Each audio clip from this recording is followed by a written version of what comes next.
A literatura infantil e juvenil é a mellor literatura do mundo. Para nenos, para grandes ou para todo tipo de animais, non? Teño fans de 8 anos e teño fans de 80. Un xeito de vivir, un xeito de expresarme, un xeito de comunicarme, tamén unha maneira de estar no mundo.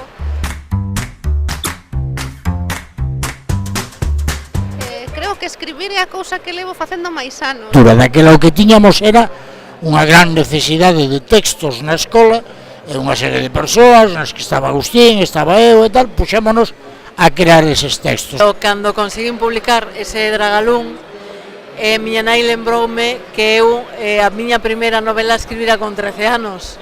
E esa cuarta novela que escribín cando tiña 16 anos foi a primeira que publiquei aquí nesta casa en Edicións Xerais de Galicia.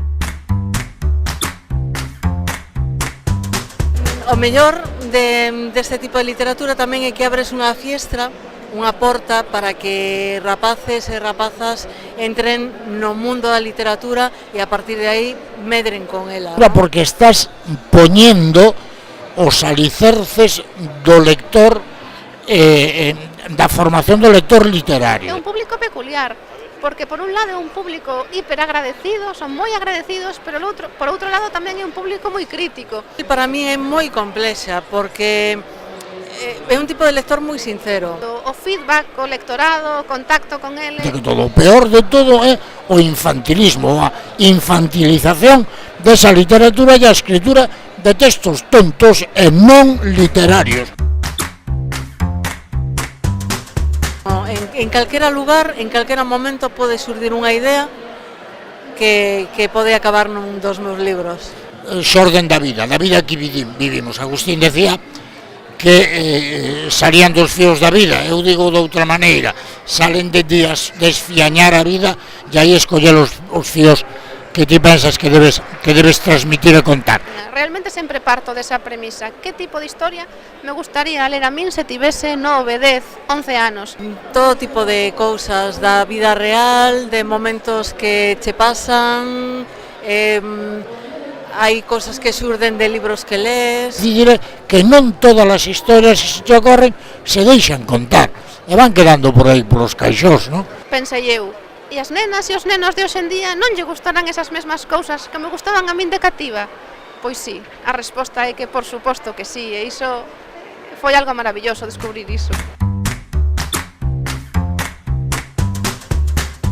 De pequena gustabanme ler os mesmos libros que me gusta ler de adulta. Iso non mudou en absoluto. Sempre me gustaron as historias de Sherlock Holmes, me gustaron as novelas de Agatha Christie, me gustaron as dos 5. Pois a primeira vez que leo a Illa do Tesouro, nun exemplar bello que lle faltaba as dúas primeiras follas, as 4 primeiras páxinas. Gustábame ler a Astrid Lindgren, gustábame ler a Christine Nostinger, gustábame ler a Michael Ende, Philip Pullman, Roald Dahl, por supostísimo, Matilda, emblemática. Se non che gusta ler, non leas. Ahora, pensa que as persoas que lemos somos moitísimas, non somos un fato de imbéciles, por tanto, algo debe haber aí que ten que ser atractivo. Creo que hai un libro perfecto para cada tipo de persoa. Dicir que non che gusta ler é como dicir que non che gusta viaxar. O mellor non che gusta ir a un lugar, pero hai tantos lugares aos que se pode viaxar, pois hai tantos libros que se poden ler. Eu creo que todo o mundo ten unha historia. A primeira historia que nos engancha nos fai lectores, non? E non fagas tampouco como os nenos moito máis pequenos que inmediatamente que ven unha cousa descoñecida, por exemplo unha comida, xa din non me gusta, sen probala. Non digas nunca que non che gusta ler sen probalo.